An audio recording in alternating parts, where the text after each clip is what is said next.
Back to the Total Arm Wrestling Show.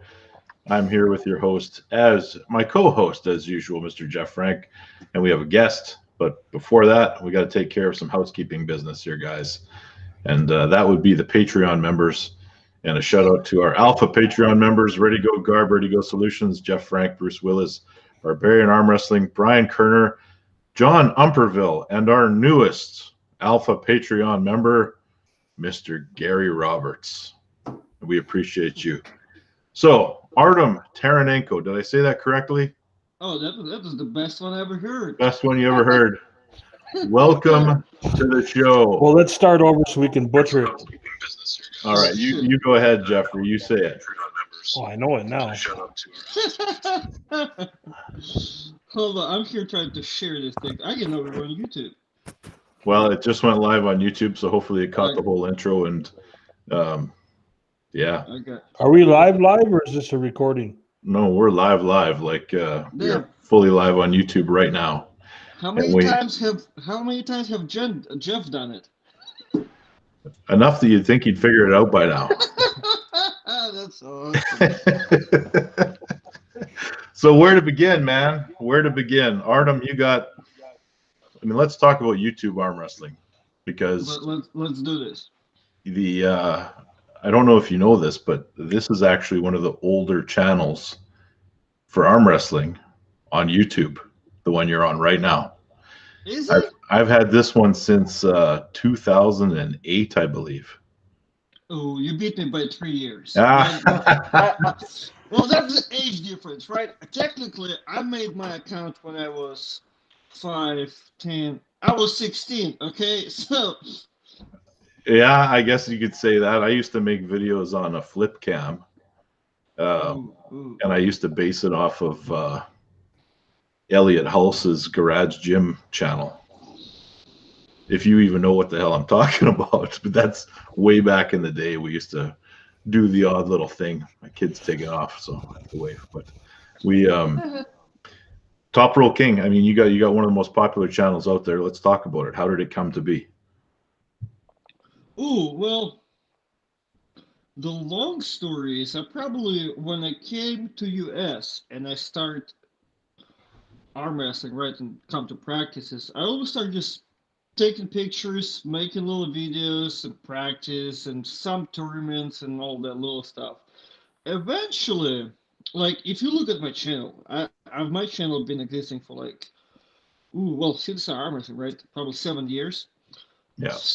Till 2017, it's nothing but bunch of random shit. Oh, actually, until right now, it's still a bunch of random shit. But in 2017, I kind of, made it pretty. I put a logo on there. I put a name, Toprollking Productions and stuff. So since 2017, we kind of got some growth and it became a channel, right? But until 2017, it was just a bunch of random stuff, and I barely had 1,000 subscribers by that point, right? I hit 1,000 subscribers probably after the tournament when I met you at the in Vegas thing, the WL thing that didn't happen. I was filming a lot of stuff there and taking pictures, but I still barely got 1,000 subscribers. I think. For my heart and everything to YouTube, I've tried, but it was never super I'm still kind of lazy about it, but I'm getting more serious. But until then, it was just a bunch of stuff because I just like arm wrestling. That's the thing. I like arm wrestling so much. I wanted this thing to be documented, and I always been the guy I arm wrestle. There's nobody taking videos and pictures and stuff, and I feel like we were missing out on it, right? And that's why I started doing my thing. And then eventually it just became more serious because more people start to do it, and now it's it's a thing, right? Now we go there's always somebody filming entire tournament. There's always now have to be a live stream. People that film arm wrestling changed arm wrestling and became more of a dicks to arm wrestling. Because right now, if you try to put on the tournament and you don't have a live stream, people be laughing at you and shit. But back in the days, you don't need that, right? But hey, you didn't really call anybody to come to your live stream? What a cheap fuck. Well, it's true you say that because, that was evident in TAL too. There was, there was one guy that messaged me, threatened me to sue me because I didn't have closed captioning on the live stream. Yeah. How do you close caption a live Oh, that's stream? what I said. He had messaged me numerous times. He was pissed right off that I didn't have. He was deaf, and that we didn't have closed captioning. He was ready to sue me, and I just kind of I chuckled.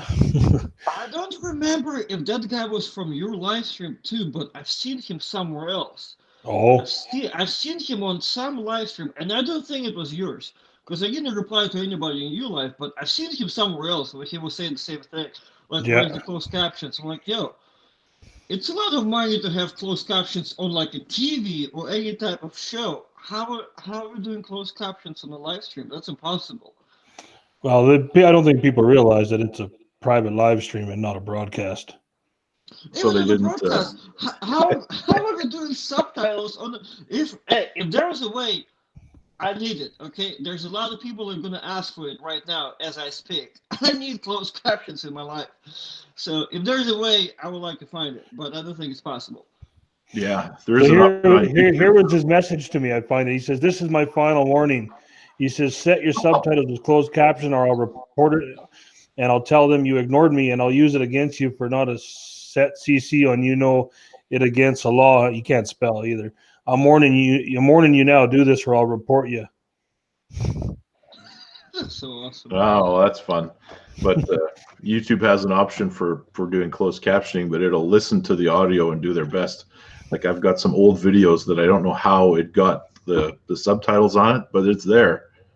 And you can turn them on YouTube. But I mean, if they can't understand what you're saying, and it's not going to make a difference anyway. And, Travis talking on a mic from 25 feet away probably isn't going to come through all that well. Hey, did you guys have any problems with the TAL event as far as like coronavirus and stuff? Because we did the tournament this Saturday, and they got cops showing up half through the tournament. There was a police station directly kitty corner just across the block, and they were driving by all day, and they didn't pay no attention. See, the county, it all depends what county you're in or what state you're in. Caldwell. I can't remember what the county was, but yeah, they're about as relaxed as you could. I mean, when we went to the Indian Steakhouse afterwards, I mean, there must have been 150 people in that. It was a bar, restaurant, really good food. I mean, there was dancing going on. The dance floor was packed. Nobody was wearing masks. Not the waitresses, none of the staff, nobody. It was a little bit of a different world than what we're used to right now. So TAL2 could have been a super spreader. Yeah. Well, has there been any cases of COVID linked to any arm wrestling event yet? Not that I'm aware of. I mean, I don't know. It's kind of, I believe it was hard to track, but at our tournament, it was crazy because when I seen cops showing up, I looked at them and I looked what was happening. There's 2 tables arm wrestling, people screaming, there's people drinking, hugging each other at the bar. I'm like, ooh, there's no guidelines around here. That was in Florida? Yeah, like that Saturday. And yeah. I mean, I think the manager of the bar ended up telling them something like it's like a private event or like it's invitation only. I guess there's some type of a loophole you can find in those guidelines. Like as long as you promote your gathering as like invitation only or something like that. They were like, there's tons of loopholes. I mean, you can file for a straight up exemption by being a sport. I don't know anything about that stuff, but Florida I thought was kind of the Wild West, or you could just do anything you wanted down there. That's what I got messages like that, like because people listen to the live stream. And the live stream, I'm like this in the mic, ladies and gentlemen, we have police in the house. And I got messages like, hey, if they're gonna shut down Florida tournament, we're all fucked. Right? Like, if the Florida gets shut down, if you have no arm wrestling in Florida, the rest of the country and the world are going to be like, okay. Because it's definitely a lot easier down here. To be honest with you, I was a little bit maybe ignorant to the situation that our Florida was as red as it is. I don't know if I ever knew that. I always thought Florida was more like California, to be honest, up until this last election. No. Especially Florida is funny though, because as we say in Florida, the more north in Florida you go, the more southern it gets, right? So, and the more northern the more southern you go, the more it's Cuba, kind of, sort of. So, I live like northern part of Florida to where it's like South House, and it's definitely everything. Everything's about Trump for the most part. So, yeah, we kind of the opposite of California, actually. Yeah. So we're talking a little bit about YouTube stuff. Man, where was I going to go with this? We were going to talk a little bit about content. I wanted to talk about what your thoughts are on, like we talked about that you have to have a live stream now. But I mean, back in the day, we had Gary Roberts doing the ARM TV thing with the subscription. Then ARM Sport Videos came along and they kind of gave it away for free. And then ARM Sport Videos stayed around and went on and started populating their videos to YouTube. Gary disappeared for a little while. And then the surge of YouTube channels started. So this channel, I actually had it monetized at one point, and then I stopped doing stuff for quite a while, and it demonetized because I was under the viewing hours and under the subscriptions. And then all of a sudden I came back, got over 1,000 pretty easy, and here we are again, but have monetized other channels in the meantime. So when you're talking about content, I mean, I want you to get your opinion as a creator. How do you feel about taking other people's content or capitalizing on like the Larry Wheels videos or the Devin Larratt videos, and how everyone seems to grab that content and share it across all channels? Well, what are we talking about? Are we talking about straight up, I'm taking the video from Devin's channel and putting it on mine, and I'm not doing anything with it? I'm just reposting it? Well, let's talk. I'll use Larry Wheels as a good example. Who filmed that originally? I'll use Savin as an example because he's a guy that is not shy about just grabbing content and throwing it directly up on his channel.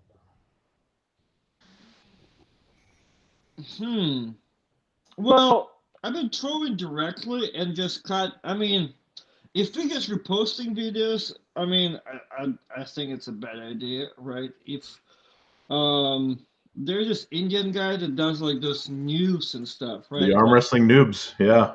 Yeah, I like his stuff because he just takes stuff, he gives his little spin, and it's even under the YouTube. Yeah, even under the YouTube, it's a fair use. You can't do anything. You can fight it and delete it, but he can delete back, and you're gonna get in troubles. So I'm all about, if you're just looking straight stealing, I don't think I'm okay with it, right? But if you're talking like, I know there's people like Drellick, and I'm not sure if Gary Roberts is okay with it. There's a couple of people voiced an opinion that they don't like other people doing breakdowns, right? Like yes. Ryan likes those. Devin now doing those little breakdowns of the matches. I can't do those because I see much differently, right? I can see one guy being more juiced up and another guy is cheating. That's as easy as I can see the match. I can't do. Isn't that what SATV does? Yeah, SATV does a combination. So SATV, Arm Wrestling Noobs. I like Arm Wrestling Noobs because I find him hilarious the way he does the breakdowns. But his is almost like a news show where he takes and narrates over top of clips from other videos. Yeah, I mean, as long as there's something on top of it, I'm totally okay with like my stuff.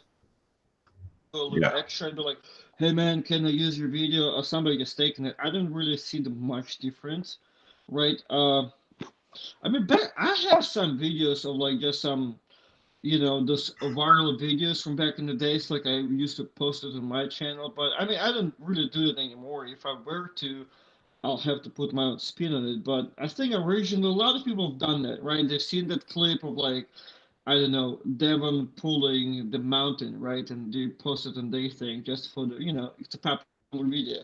People do it for different reasons. So I'm okay, but nowadays, as long as there's something over it like this, that news thing or their breakdown, I'm totally okay, right? There's some people going a little too crazy about it for some reason.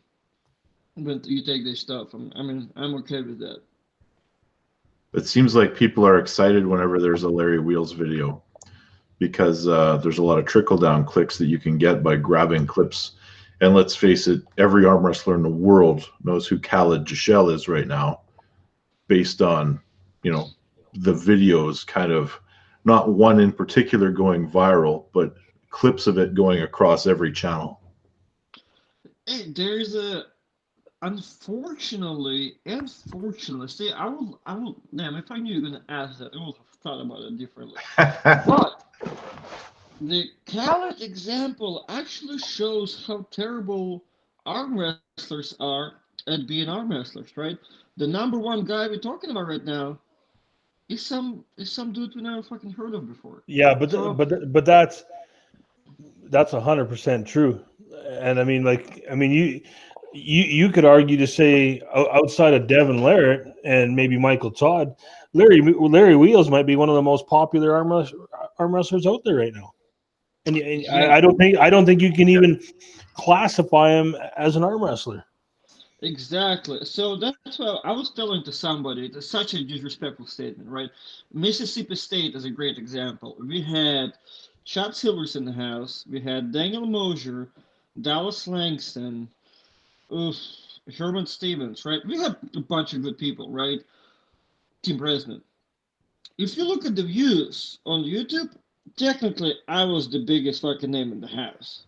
Simply taking the, just from selling point of view, I've made the most use out of everybody you can post on that tournament, right?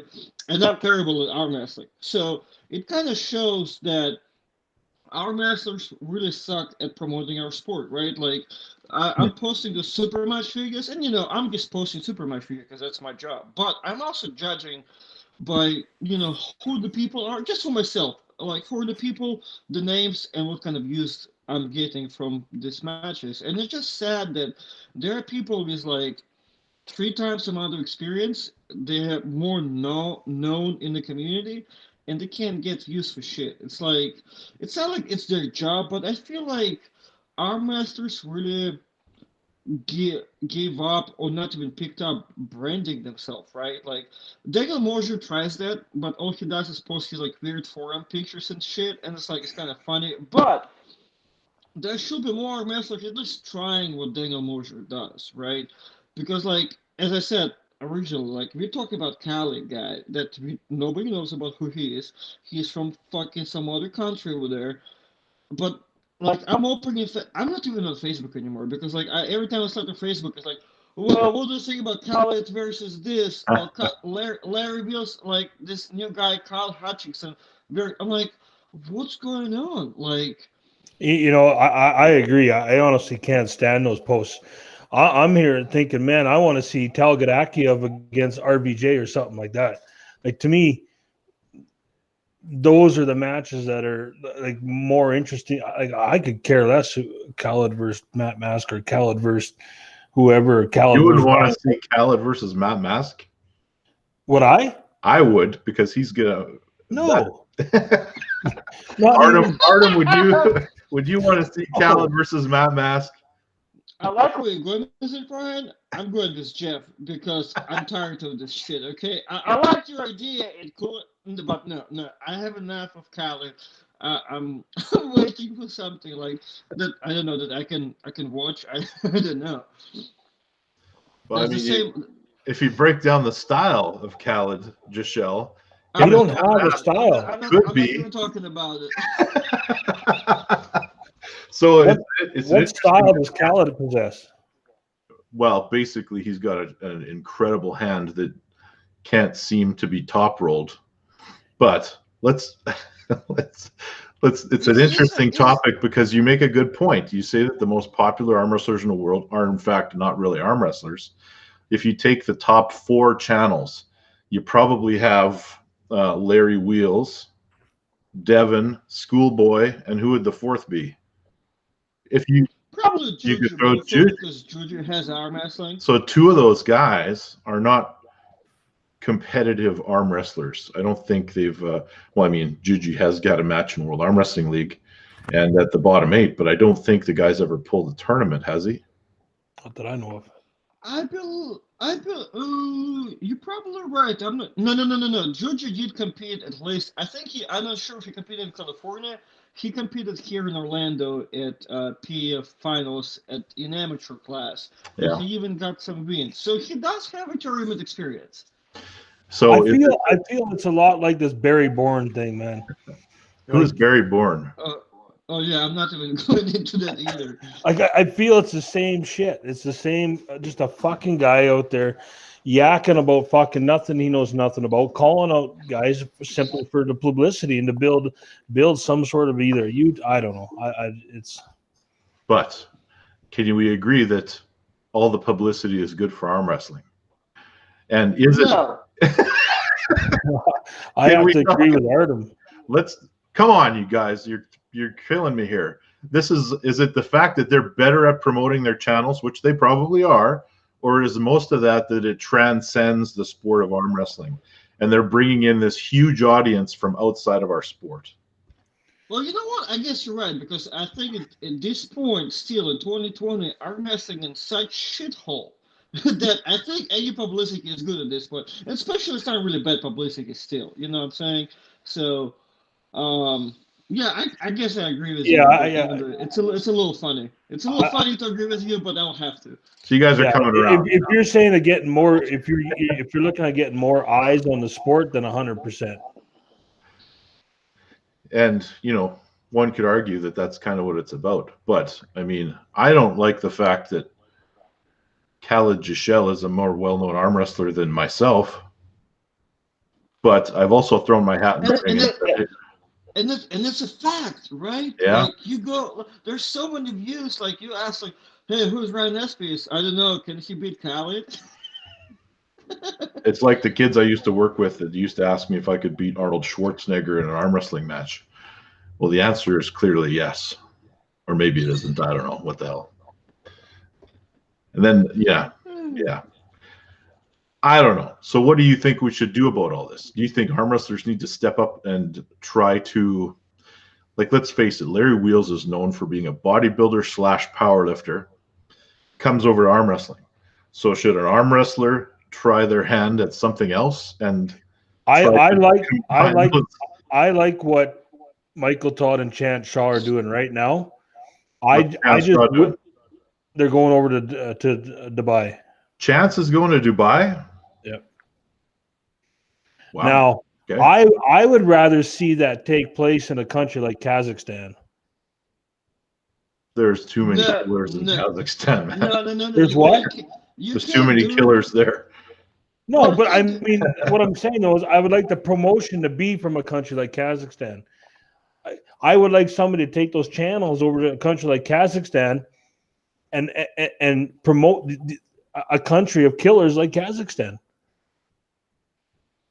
Yes and no, because I don't speak English. Plus, over there, they do have those channels, right? The biggest arm wrestling channel probably will be Iron Rating, because Russian channels, they do have English subtitles once in a while, but they have the biggest production, like, probably in the whole arm wrestling thing, because they do, like, every video they do is, like, little documentaries, mini-series, so they do that stuff over there. But what you're saying is that we need to send our people like us over there and get some footage, basically, which is a great idea. But it's different. It's different. I was talking to some people because I finally, since I became a citizen, last Friday I went and got my passport because, all this TL shit is happening. I need to be in Canada, and I can't be there. So, right when Artem was they're supposed to have it soon, but I'm not sure with all this, coronavirus stuff when I can use it. But when I can, I'm definitely gonna try and go places. But my first place, I want to there's two things I want to go. As soon as this corona thing is over, I'm either going to Canada or I'm going to Russia. But I haven't been in Russia for a long time, and it's like expensive and a long trip. But I would like to go and film some stuff. Yeah, I just think it's more like you were saying before, like Larry Williz, who's not an arm wrestler, and I don't like watching him other than it could be. Yeah, so what? And like, could you imagine taking that same content and doing a training video with the likes of a Talgadakiev, these guys from Kazakhstan, these killers, because I can guarantee you, there's probably a lot of arm wrestlers out there that don't even know Kazakhstan's an arm wrestling country unless you compete at WAF or IFA or heavily involved in the sport. But the majority of the people have no idea that's even an arm wrestling country, and it's hands down the best arm wrestling country on the planet. Maybe per capita. Statistically, you're wrong, but I like your statement. Statistically, Russia gets more medals at Worlds. That's Yeah, true. no, and you're right. No, yeah. But I'm going to come back to what Ryan asked originally about what we should do, right? Because you were saying about like that Larry does different stuff, and I think our wrestlers are a little too far for that, right? Like our wrestlers are not trying to get known within arm wrestling, right? That's barely. I mean, everybody now getting the Instagrams and shit and Facebook, but they should be just heavier about it, right? I want to try to do street curl stuff because apparently it's a huge big thing. Like it's big thing everywhere. They do competitions about it, and it's really close to arm wrestling. So, and I'm talking to the guy that does all that stuff. So I'm planning to, if I can, it's a really great plan to go to Arnold Classic and do the street curl competition thing because they're doing one official. It's like street curl worlds happening at Arnold Classic 2021. So it's very close to arm wrestling. It's kind of easy to promote, and it's a great way to network. But that's what kind of Larry does, though. Like that's Larry and Juji. They are getting all this extra views from bringing big people from other communities, right? Unfortunately, people like Larry Wheels and Juji are limited to where they can bring from arm wrestling because the most popular guy is Devin, and he only got like 200,000 subs on YouTube. Like for those guys like Larry and Juji, it's really not that significant. There's not much they can bring, but they do have good following from all the people that see viral videos of Devin and stuff.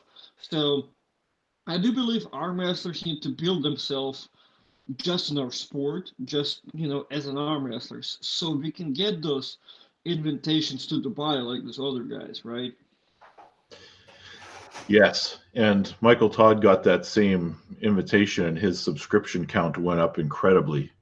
Oh yeah. You also have, but I mean, you take a guy like Larry Wheels, the guy's incredibly powerful, and he's got a wicked physique, so he's an interesting character. Juji, same story, but incredibly athletic and does banana stuff.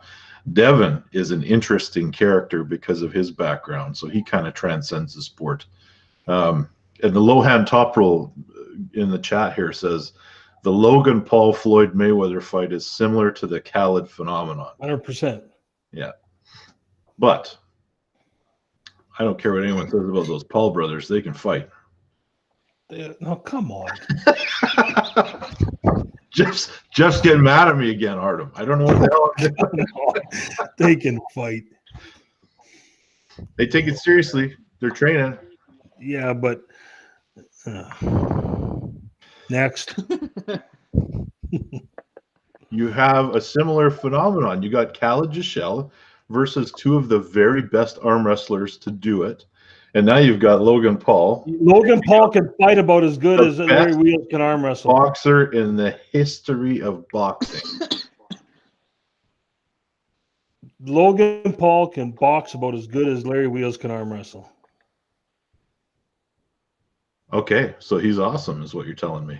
Larry Wheels is not an awesome arm wrestler. I bet you he would have. How is Toprollking Productions just making a comment in the comments section here? You got an alter ego. So Oh man! All right, are we gonna move on from this topic, or you want to keep beating it there? I would like to move on from Logan Paul. That's for sure. We can keep it about YouTube, but no Logan Paul and fucking Mayweather. I like your idea of the strict curl competition. However, I can tell you that most of my followers on my channel are arm wrestlers, because every time I have posted anything, like if you go back through my channel, there's a video of my mixed martial arts fight. There's a video of me doing strongman, and a video of powerlifting. Barely any views. Nobody gives a shit. They want to talk about It's almost like it's just the hardcore arm wrestling fans that come here and are subscribing to this channel.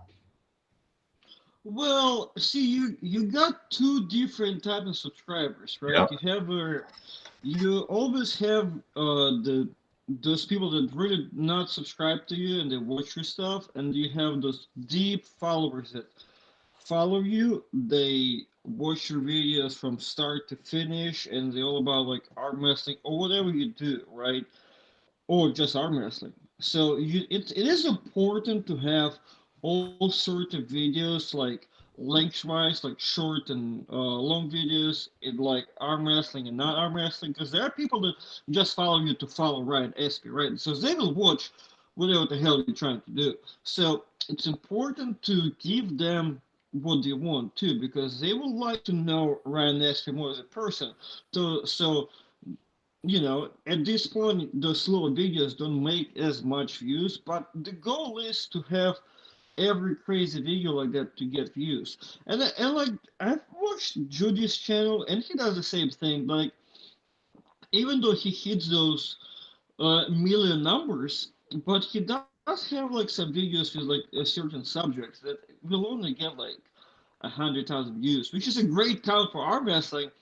If you look at average on Juju's channel, everything is under 100,000. It's like they didn't go. But if it was you, like, and you got 100,000 views on just a video of you fighting or you cooking, that's a great count. You know what I'm saying? Like, yeah, it's not a million like everything else, but it means you got close to 100,000 people following you with such passion. They will watch whatever you're doing. So that's just different count. That's just different. It's just different subscriber, right? Like how many people watch this stuff and how many patrons we'll have. Like it's the difference is there. So it's always important to give enough content to everything, but like it's like, you know, it's like a chick that's on Instagram just posting pictures of your ass all the time.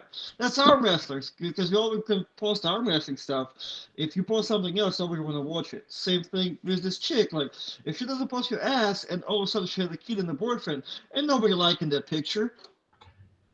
I'm curious to know, Artem, do you know geographically where most of your subscriptions come from? United States of America. Is that right, eh? I can tell you where our views come from, Jeff. It's it's about 50-50 between the United States and India. Yeah, see that, and that's why I was asking Artem. It seems to be YouTube following seems to be huge out of that, like the India type countries and stuff like that. So my lifetime, so since since 2012 till right now, my number one country is America, United States. Second one is obviously you guys, Canada. Third one is Russia, oddly. Then you got UK, Germany, and Sweden, and Australia. India goes after that. But normally, let me go to my 4-week count. United States, Canada, UK, Germany, Sweden. So Sweden and Australia, actually, I like them all the time because they make the most amount of views. I guess the advertising there is different. They pay more for advertising, so that's what I'm looking at. But most of my views are coming from United States, and Canada is in the second place. But it's 40%. 40% for United States, 7% for Canada. So the rest, 53%, is just a bunch of random stuff. So mostly males. Yeah, obviously. So it is important to look at those numbers, though, especially, well, I guess it's not, it is important, but you have been more and more important. But my problem is, the first couple of years of my arm wrestling stuff, I was speaking Russian in my videos, and it's a bad and a good part in its own, because I guess Russia is a big country, but they don't bring enough views and they don't bring enough revenue, because Russian currency, Russian advertising, just not as much money. So it is important to cater to people that actually watch you. Yeah. So you got any more on that particular topic, Jeff? You're looking like you're a little frustrated today. No, heck no, not at all. You know what, man? I am still exhausted, and I don't know, my fucking eyes are watering. I think you might have the COVID. I don't have COVID. Okay. That was fast. You said it so fast. He was ready for the answer. Oh, shit. I think I've said it to him about 6 times since he's been back. So, hold on. I have a question for Jeff. Jeff, how long were you exhausted after that tournament? I was exhausted before it began. Well, I figured that. How long it take you? Are you still in shock, or are you coming back to life? It's no, I don't know. This one honestly really took a toll. Like, it's weird. Like, I didn't physically work that hard. Like, and that's why I'm going to say this again. Travis Bajan's the man. Like, he took control, but I just think mentally, I have never been so wore down from an event. I can't seem to recover. I'm in a position now where I just want to take 2 weeks and I don't even want to speak arm wrestling. Seriously. And it's I got to go to a meeting tonight in a half hour and spend another hour and a half with Red Deer Tourism about this Red Deer Charity Classic. And, I'd rather just go to bed. I feel you. I mean, I've hosted one tournament by myself, and it was not on the same level as yours. I barely spent any money. It took me a good 2 weeks to recover after that. So I can't imagine what you're going through. I think maybe the flights had a lot to do with it. Like, in the last month, I've been from Calgary to Vancouver, Vancouver to Seattle, Seattle to Kansas, Kansas to Denver, Denver to Calgary, Calgary to Vancouver, Vancouver to San Francisco, San Francisco to Boise, Boise to Denver, Denver to Calgary. That's confusing. That's what. On that note, TAL3, where's it happening? I have no idea. I'll be honest. In Canada, there's going to be nothing happening until summer. I don't see it. If you just look at the timelines, like here in Alberta, we're in complete lockdown until January 13th. We have a mandatory work from home. I would think that'll probably go longer. I think it'll be 6 weeks. I think we'll be into February before we come out of this lockdown. And I think with the vaccines rolling out, you're slowly gonna see things start to maybe progress. Maybe they up the capacity in some small businesses and shit like that, like they did in the spring. That puts us into the end of March. Going into, I think we'd be lucky to see gatherings all of a sudden of 200 plus people indoors by summertime. Yeah. TAL3, I don't know what. I mean, I gotta think about this. I'd love to go back down to the States. There's lots of people saying come to Arizona, come to Montana, come to Utah, come to Kansas City. I told you come to Florida. Come to Florida. It's all very inviting. I got to, I just got to sit back and take some time and just make sense of what is the best approach. I don't think anything I do is going to make, there's always going to be people upset. There's people upset already about going down there and not having it in Alberta or Canada. But I mean, there's nothing I can do about that. I mean, the restrictions are what the restrictions are, and that's 100% under my control. And I just need to decide whether to keep it rolling or either say, let's just put it on hold until May 1st when we go back to Arkansas. I don't know yet what to do. Any decision you make will be fine, Jeff. Like, don't anybody that's getting upset with it not being in Canada is silly, because you can't do it. You just, in Manitoba, we're code red. Like, we can't do anything here. Yeah, it's we're not even allowed to have gatherings outside of our household. So and you think about how bad Manitoba is, and now Alberta is one of the most restrictive places in Canada right now. Like, yeah. You can't even have, outside your immediate family, you can't have anybody come into your house. Like, that's exactly it here. Yeah. And so, you have to work from home unless there's a reason why you can't. Yeah. So yeah. I want to ask Artem a question before we get on with we're getting up in time here, but I want to cover a couple more things. and I hope you don't mind talking about this, Artem, but at some point you were managing Travis Bagent Unfiltered, correct? Yes, I created it. What's the story? I didn't know that. What's the story behind how that all unfolded, and then how it's now Gary Roberts managing that? I created it. I created it, and if Travis says something stupid all of a sudden, it takes me 2 seconds to delete the whole thing too. I got the most tricky right here. So me and Travis are really good friends as of this Saturday. So I think it started. I was at work. He called me, and he called me is like the best thing he can ever call me, because I've been telling this to everybody, right? I've told to every arm wrestler they should have like an arm wrestling channel, blah blah blah. He calls me saying that he got like a whole bunch of money, and somebody wants him to have a YouTube channel, and I need to come out there and like help him like do this stuff. And I'm like, all right, let's pick up a date. I'll be there. So we come there. I come to West Virginia, and it was,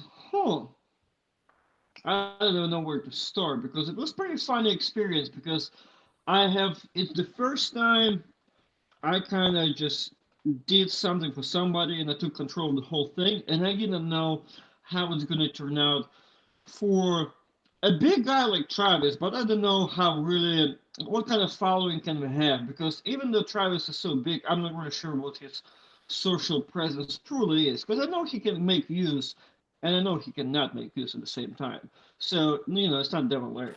So we go there. I spend like 2-3 days. I've made a video within a day, little introductions, blah, blah, blah. Within the 24 hours, we got monetization, 1,000 subscribers, 4,000, you know what it takes to make it. Within 24 hours, we had that. I was like, I've never seen anything like that, especially for an arm wrestling person to have I help everybody that starts doing YouTube. If they message me, I'll always like to help them. I will help everybody, promote them, whatever YouTube related shit is. So, and I get messages like, me and Sarah Backman were just talking about, she struggled to get those 4,000 hours for like a couple of weeks. So, I'm telling them like, blah, blah, blah, blah, blah, blah. Travis got that in 24 hours within that first video. So, within 24 hours, he got this monetization taken care of. I left home. I think I spent there 2-3 days. We filmed some practice, some questions and answers, training, some strip club stuff. So we filmed a whole bunch of stuff. I still have footage. I still have some footage left from there, a little bit, but I still have some. So once I got home, I started posting a couple of videos a week, and it went on for a couple of weeks. I had so much different cool footage I was posting over. But the problem was that I got paid from Travis to be there. I think I still lost money because I paid for some stuff like food-wise. So I didn't make any money on the trip. And from there on, I was just posting stuff for him. And he kept calling me and asking me about, hey, me and Ryan going to go live. How do I do this? I don't know. I don't care. So he was asking for my help, but and I'm knowing that he is getting paid big money, and I was not, as he said it in the interview with Uncle John perfectly. I got greedy because I was getting paid 25 cents an hour, but I was not that guy. There's many people that would love to be in my position to help Travis Bagent. Unfortunately, I've known Travis for too long. I know he got money. I know that I need money, so I'm just not a guy that's gonna do some stuff for free. What's up, Parsons? You need some money? No, culture.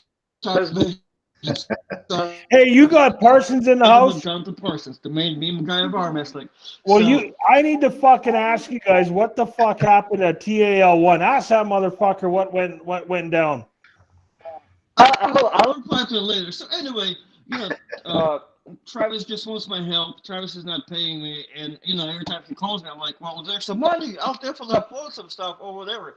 So I just did the footage that I have for, and I kind of was done with it, and he understood. I've asked him many times, and I didn't like his replies. He never really wanted to talk about paying me or not paying me. I didn't really know his angle and what he cares and not cares about. So, and like that's it. Like it just kind of naturally stopped from there because I'm too busy building my own shit, and I'm not really Ryan Bowen was paying me great money to do stuff for him. Like I spent a couple of weeks working for Ryan, cutting his stuff for him, doing some little social media stuff, and and at the same time, Travis wanted me to do kind of the same shit for free. So I was like, I can't, I helped him out as much as I could, but that's it. So what's going on just now is Kim and Gary. I don't know. Like it just, it just kind of stopped from there. And I guess Travis found Gary, and Gary is now helping him do the same. No, I don't think the same thing. They're doing their little podcast thing. I'm pretty sure Travis gets paid great money, and Gary's hoping for some money. That's what I'm understanding what's going on. So yeah, so I created the whole Travis Bergen thing. I still have access. I had the main access, so Travis have to be nice to me for the eternity. That's nice. That's nice to have the leverage. So what happened to you? Oh yeah, the referee. The phone call. Oh my fuck yeah. So I'm like, yo, what the hell? Whatever's going on in this shit right now. And what Dallas was getting raped, and like people forgot, like you know what happened there, right? There's all this like. Here we need to set the record straight right now. There is no conspiracy against Dallas Langston. Listen, I love BLM. I think I love his. Everybody thinks that this was a thing against. I can guarantee you that 90% of Canada want BLM to lose that match, including the refs. Oh, we isn't really, it was just a big joke. But like, yo, how the fuck are we gonna find Jeff Frank, right? And we go to TL page, and your phone number is right there. And Brandon Morris is calling us like, yo, we need to do something. I'm like, yo, I found Jeff's number. Should we call him? Yeah. Will he answer? He's Canadian. He must answer. We're calling him. You're like, oh, hey guys, what's going on? We're like, oh my gosh, he answered. So Brandon on my phone on the speaker screaming your name. Parsons is over there also screaming. I'm trying to film the whole thing. I thought the video was gonna blow up, but it really did not. Like I think you're the only person that watched it. But I thought it was awesome. I did think it was pretty humorous. But the problem is that I was on the speaker with Brandon, so we had to call from Parsons' phone, and Parsons comes back from work. We work in the same spot, but we don't see each other too much. So he just comes home, yo, bro, this fucking Jeff guy called me 5 times today. I'm like, hey, you wanted to call him, so I just found your number. But I need to go find that video and watch it because it sounds entertaining as hell. It was actually pretty funny. It was pretty good. It was pretty good because Brandon was screaming some cool shit. All right, guys, I want to talk about one more thing before we go. And you know what, Artem, this has been fun, and we need to have you on again because the conversation's been super interesting. But I want to talk to you about your super match that you agreed to in the future at TAL. Hey, let me go on the record by saying Ryan said you're gonna get smashed.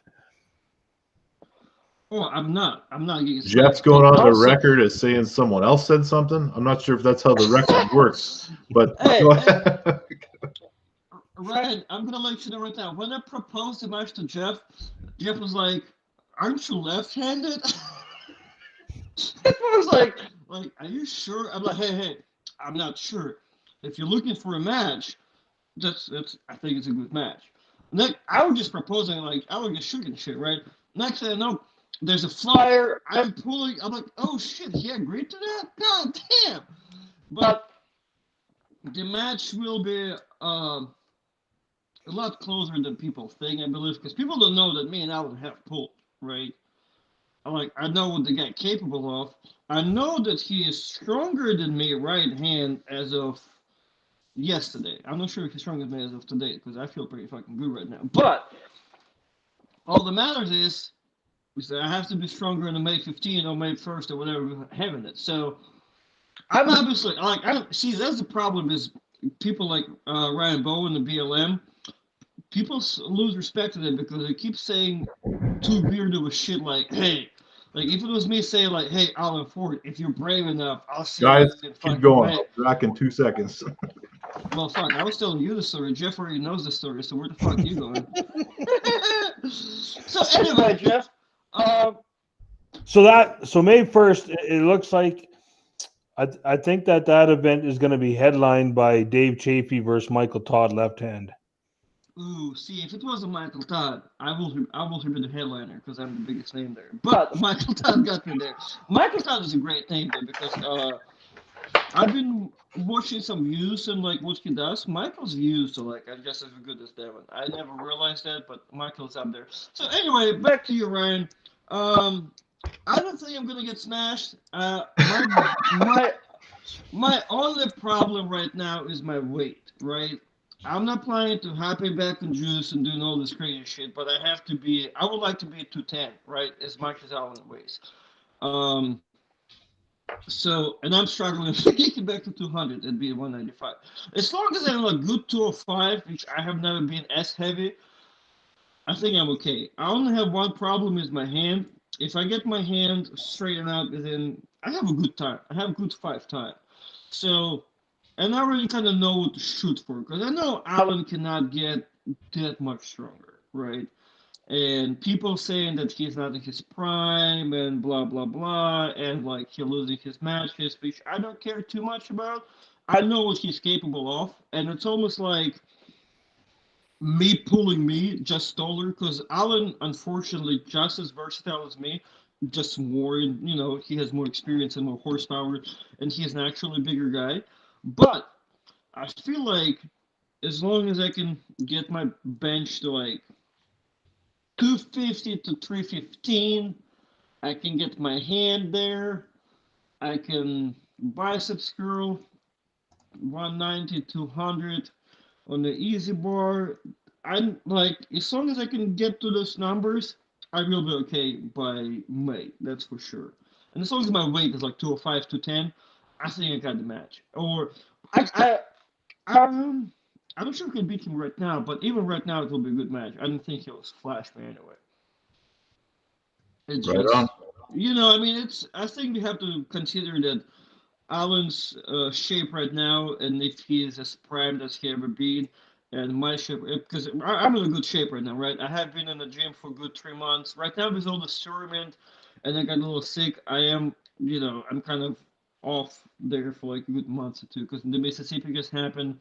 I relaxed for a week. We get to get to Florida State, where I pulled supers last Saturday. Terrible supers class. This is how terrible supers in Florida right now. I pulled supers thinking that it's the easiest class to beat. I just think there's a single super in Florida that's active that can beat me, right? There's Chance Shaw, but Chance doesn't pull local tournaments, so it's totally fine. Top 3 supers were everybody from 200 class. Like we have Andre guy that's like 220. We have Noel who's like 190, and I'm 190. This is we're top 3 supers.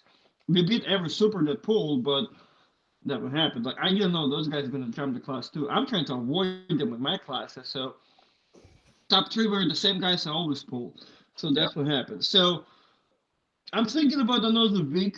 I'm feeling still a little toasty and lifting refrigerators all day. But I think next week I should be going back to the gym. I'm gonna write up my program of working out, like maybe either twice a day or just 5 times a week. I'm gonna come back to my practices twice a week, and I should be okay by May. That's for sure. Right on. Cool. I would like to know Alan's opinion though. I'm not sure if he's like ready to smash me or he really considers it as a good match. I don't know.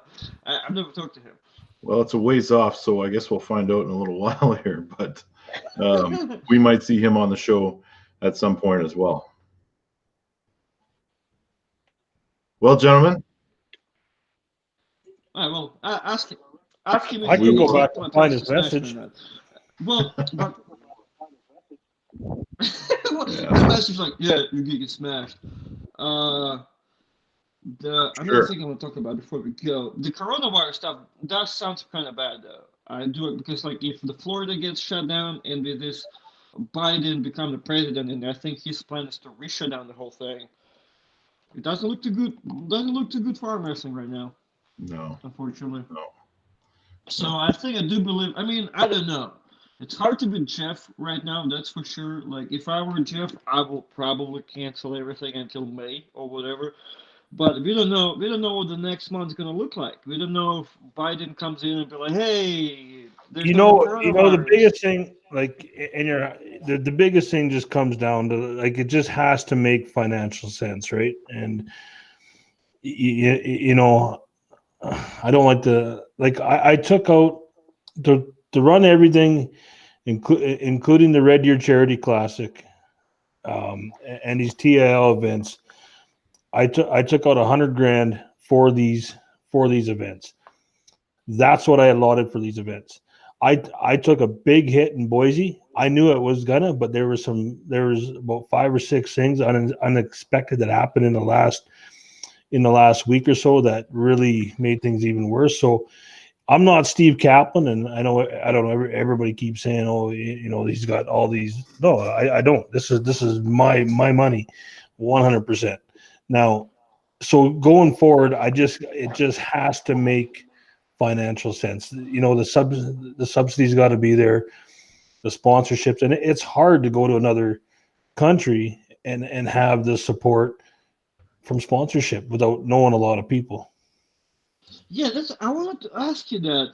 What's your actual goal with TAL? Because it's like, I don't know, like, if you're on the same page, but it's clearly to me that you're not gonna ever make your money back as making such huge tournaments from the entry fees. So it's not a business model based around entry fees. I'll tell you that. But like, I'm just not sure. Like, you're funding or you're making your money back. It's obviously not entry fees, but do you like? How are you making your money back? I'm not sure if it's too blunt of a question. But it's a subsidy. It's a subsidy, just like the Red Deer Charity Classic is from the government. Okay. There's all kinds of grants and I mean, the business model would be another whole show to talk about. And what when I say, like, yeah, it's another whole show, and it's too much to go into right now. But the business model isn't based around the entry fees. Well, I got you. I'm just hoping that you understand that, there's a bunch of people right now thinking like Jeff Frank got money. Oh, look, you should jump and have a super match. He'll pay for that, right? And people are going to abuse your fucking pocket for forever, right? Like, just like they did Robert Drink and like they did Steve Kaplan, to where like at some point, like those guys realized like, hey, there's no way to make money. And like those guys keep on to have this fucking tournaments and matches, but I think every big promoter like that does get abused by pullers here and there. So I'm just hoping it's not gonna happen, like in this case scenario, because I mean, like people will jump on that shit, and that's why I don't understand. Well, I'm kind of understanding the WL model, right? I feel like with their spendings and what they're doing, it's almost just look like a tax write-off for Steve Kaplan. It's almost look like for him it's just cheaper to have a bunch of little matches half the time, and that's it, because there's no way he's making money in any way. So to me, it's just 100%. To me, it's just a tax write-off for Steve Kaplan. That's all I'm curious about. So I'm not really sure. I'm just hoping that you're, obviously you're making everybody happy by making this tournament, but I'm also hoping you're not losing a whole bunch of money in your whole family situation over this arm wrestling shit. Well, I mean, the Boise, Idaho event was a model based around investment in the USA. That wasn't a tournament to go in there thinking, oh, you're going to walk away with a bunch of money. I mean, I allotted $28,000 for that event, and there was a whole lot of shit going down. I mean, like the change of venue where you go from getting $500 to paying $1,500. The trophies have to pay a premium because of the shutdowns in Alberta. They were going to shut the doors. They ended up charging me an extra $1,000. Then I had my wife zipping around at the last minute looking for a place. We go to UPS and they can't ship them. Where did Artem go? We lost Artem's feed. Anyway, continue, Jeffrey. Yeah, I mean, and then end up having the Air Express these down the boat. There's just all these extra things. Like for me to take a $6,000 hit is not just oh well we'll chalk it up on the next event. It's substantial for for me. So going forward, it just has to make sense. The subsidies have to be in place. The sponsorships have to be there. It just has to be, and there's all same with TAL too, with the venue. There was a plan A, B, C, and D. I got the same thing for the whole league, a plan A, B, C, and D, and just what my goal is and to do what I want to do with it. And I just got to make sure that I be smart in the way I operate. Well, completely agree. And I just got the message from Artem on Toprollking's production post. It said, "Oh snap!" So we got you booted. Artem got disconnected. So we're about to wrap the show anyway. So I will say that thank you very much to Artem for coming on the show. It was a really good time, good discussion, and we appreciate you, Artem, coming on. And man, we need to have you back again in the future. So, Jeff, any parting words before you go? No, man, I got to get ripping here to Red Deer. So me as well. So Artem, thanks again. Check out Toprollking Productions YouTube channel. And thanks for watching, everybody. Right on.